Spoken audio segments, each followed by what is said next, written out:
Hey guys, it's Car Guy 11. You may have noticed in my review videos I often talk about chassis rigidity, and today I have my 2020 Supra behind me. It is extremely rigid chassis compared to my C7 Corvette with the open top. Today we're going to do a small mod on my 2020 and see if we can improve that chassis rigidity. I'm basically installing some strut power braces that the 2020s don't have. We're going to do a quick install and take it for a drive and see what the changes are. So what I have today are the BMS Strut braces, and what I like about these are machined from a solid piece of billet aluminum, and they are one piece design so that they're not going to get in the way of the engine cover, and they're more solid. They are anodized in different colors. Mine are black, but you can get them in blue, red, and silver. So let's go do the install and I'll show you how they look.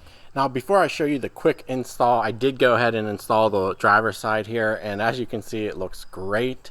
And if you have a 2021 or newer Supra, you may want to do this mod anyway, just because the factory ones look pretty awful. They're aluminum exposed silver. This matches the engine bay very nicely. Also, I used the supplied hardware kit to mount it, but if you have a 2021 and newer, you would just reuse the bolts that are already installed on your strut cross brace. Also, if you have any model year 2-liter 4-cylinder turbo Supra, then they don't come with them either, so you probably want this mod as well. I will put a link below for the product.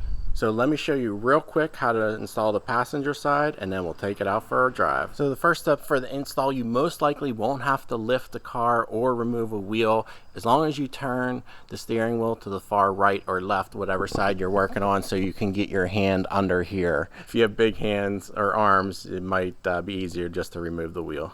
So you're going to want to position the bar with the BMS logo facing out, and then with the chamfered edge at the top, where the regular edge is down at the bottom. Then you're going to grab the 15mm all thread bolt out of the kit and just locate to the hole in the front. This end is threaded, which is nice, so all you have to do is tighten it up, but I'm just going to loosely tighten it and then wait till the end to fully tighten this end and that end.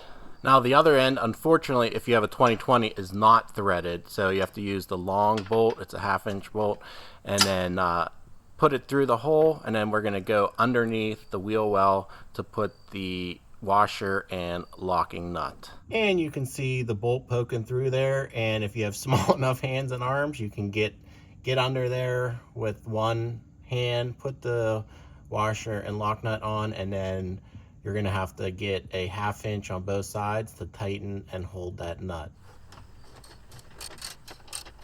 And just secure up the other end. Just hand tighten them, and you should be good to go. So that's all there's to it. Super easy install. They look great. Again, I'm glad they don't have that cross brace because it would get in the way of the engine cover to remove it. Let's go see how they perform. All right, taking a quick drive here. I'm in sport mode, to sport suspension, where I think you're gonna feel it the most. All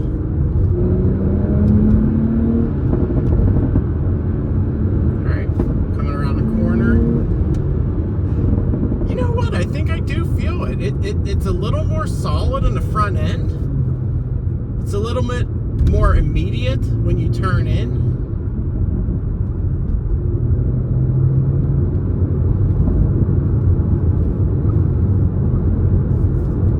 Yeah, it's a little sharper to turn in when you tweak the steering. Hitting some bumps, I feel nice and solid. I'm in sport mode again.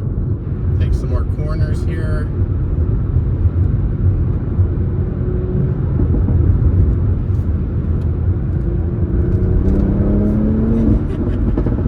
Feels good. Feels nice and solid. I mean, it's a subtle change, but I think it's noticeable.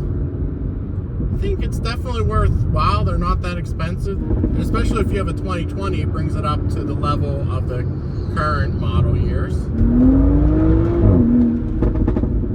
Now, some claim it causes more understeer when you stiffen up the front end. I'm not feeling that. In fact, I still feel that rotation in the rear. Maybe on track you would notice that more, but in honestly, this car this car is tail happy anyway. So now one last thing I want to do is hit these speed bumps at an angle and torque the chassis. Yeah, super solid, no flex there. But yeah, overall I'm happy with the quality. I like how it looks under the hood, and there is a subtle driving improvement as well. So I think it's a worthwhile upgrade. And even if you have a newer 2021 and above 3-liter, you probably want to do it just for the looks. So, but anyway, guys, give me your comments below what you think of the Strut braces and which one do you have. Thanks for watching. Give this video a thumbs up, and I'll see you in the next video.